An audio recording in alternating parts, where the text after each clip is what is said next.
বাড়ির দরজা ভেঙে চুরি আনুমানিক 50,000 টাকার সোনার গহনা ও নগদ 10,000 টাকা। ঘটনাটি ঘটেছে হাওড়ার জগৎবল্লভপুরের অন্তর্গত বড়দীপা আড়বাদি এলাকার।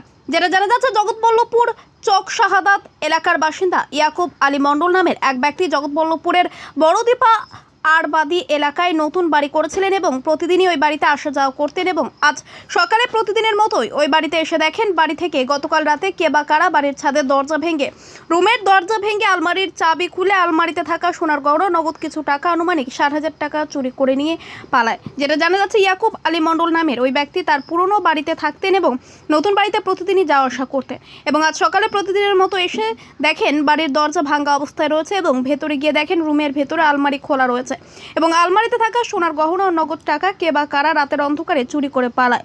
এই ঘটনায় ওই ব্যক্তির তরফ থেকে জগৎবল্লভপুর থানায় খবর দেওয়া হয়। ঘটনাস্থলে পৌঁছায় জগৎবল্লভপুর থানার পুলিশ। ইতিমধ্যে গোটা ঘটনার তদন্ত শুরু করেছে।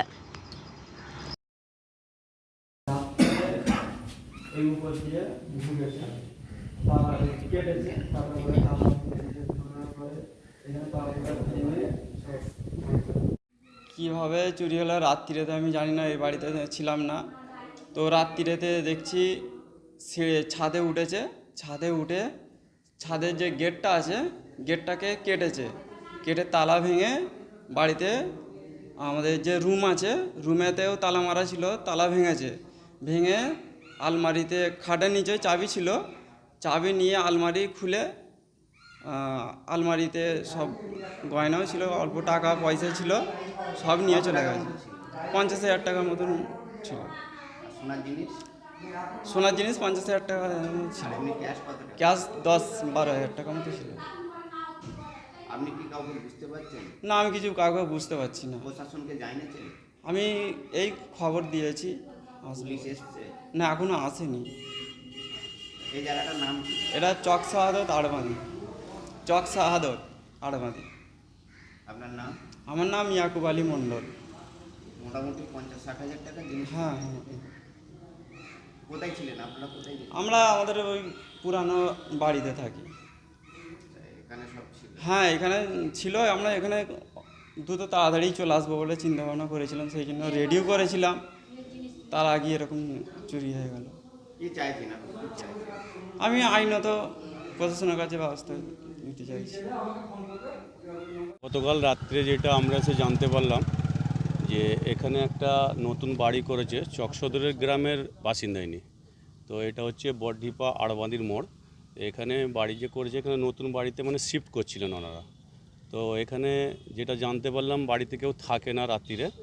ওই কিছু মালপত্র, নতুন বিয়ে শাদী করেছে তাদের মালপত্র নিয়ে শিফট করেছিলেন। গতকাল ছাদের সিঁড়িঘরের তালা ভেঙে নিচের ঘরে যে সমস্ত মালপত্র ছিল সেগুলোকে চুরি করে নিয়ে গেছে। টাকা ও সোনা কি চুরি গেছে? কিছু টাকা বলছে ছিল আর কিছু সোনার গহনা। আর টাকাটা আনুমানিক আমি ঠিক জানি না, কিন্তু ওনারা বললো আমাদের টাকাও কিছু গেছে, বা সোনার আংটি ছিল আর একটা দুটো গয়না ছিল, আর বিয়ের কিছু নতুন যে গিফট পায় সেসব গিফটগুলো ছিল, আর আলমারিতে সমস্ত নতুন কাপড় চোপড় ছিল, সেগুলো সমস্ত জিনিসই নিয়ে গেছে। এনাদের বাড়িতে আপনার চকসাদর গ্রাম? এনার বাড়ি হচ্ছে চক সদর, এইটা হচ্ছে বড়দীপা আড়বাদি মোড়। আনুমানিক কত টাকা? আনুমানিক 1 লক্ষ টাকা মতন হবে সব মিলিয়ে। তো এটা জগৎবল্লভপুর 1 নম্বর অঞ্চলের অন্তর্গত 30 নম্বর বুথ বড়দীপা গ্রাম। পুলিশ এসেছেন, ওনারা দেখছেন কিভাবে কি করা যায়। কাউকে কি সন্দেহ করছেন? এখন পর্যন্ত তো কারোর নাম ওনারা বলেনি, তবে এখানটা যেটা আমি অনেক সময় রিপোর্ট দিয়েছি, এই মোড়টায় বিভিন্ন সময়ে অনেকে এসে ড্রিঙ্ক করে, বিভিন্ন জায়গা থেকে অনেক ছেলেপুলেরা এসে আড্ডা মারে রাত্রির দিকে। আমি অনেকবারই প্রশাসনকে বলেছি যে এই দিকটা একটু নজর রাখতে, যদি সময় সময় ড্রিঙ্ক করা ছেলেগুলোকে বা এগুলোকে যদি তাড়া করা যায় বা থানায় ধরে নিয়ে যায়, এই পরিবেশটা অন্তত এখানটা ভালো হোক। আর এখানে যদি মনে হয় একটা মোড়ে খুব অন্ধকার ভাব থাকে, ওই জন্য ড্রিঙ্কগুলো এই প্রতীক্ষালয়টায় প্রায় বসে কেউ মদ কেউ গাঁজা এরকম খায়। প্রশাসন জানি যে কোনো লাভ হয়নি এটা। তবে বলতে চাইছেন প্রশাসনকে বলে আপনাদের কোনো কাজ হয়নি? ওটা আমি অনেকবারই পুশ করেছি, তবে যদি মোড়টার দিকে একটু নজর দেয় বা এখানে একটা লাইটের ব্যবস্থা হয়, আমার মনে হয় চুরি ফুরিগুলো একটু, নেশা পানিগুলো একটু কমে যাবে। এই মুহূর্তে একটা যথাযথ ব্যবস্থা নেওয়া উচিত। যে না, ওসির ব্যাপারে সেরকম কিছু বলতে যাব না। আর দোষী যিনি আছেন ওনাকে ধরাটা খুব জরুরি। একবার এটা যদি প্রশাসনের কাছে রিকোয়েস্ট করব, যদি ওনারা তৎপরতার সঙ্গে ধরে কিছু একটা ব্যবস্থা করে মনে হয় ভালো হবে। যখন নামটা জিজ্ঞেস করবো বলবে দাদা আপনার নাম? আমার নাম হচ্ছে ডাকনাম পান্না, ভালো নাম শেখ রফিকুল ইসলাম। আমি 30 নম্বর বুথের মেম্বার।